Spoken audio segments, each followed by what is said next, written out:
नमस्कार प्रणाम भैया। हम राइटर रवि सिंह यादव आप सबके बीच एगो भाव लेके आ जाइल बने। आज एगो भाव बस सोशल मीडिया के ऊपर जो आजकल लड़का लड़की वायरल होके खातिर कुछ भी करता लोग, अपना इज्जत शर्म सब खो दिले वाला लोग।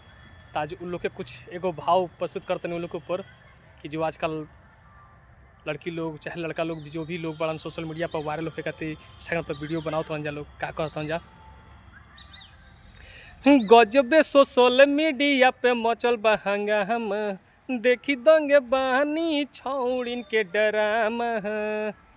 गजबे सोशल मीडिया पे मचल बा हंगामा, देखी दंगे बहानी छौड़िन के डरामा। वायरल होखे खातिर कुछो बोलतारी सब बोलिया, वायरल होखे खातिर गंदा बोलतारी सब बोलिया।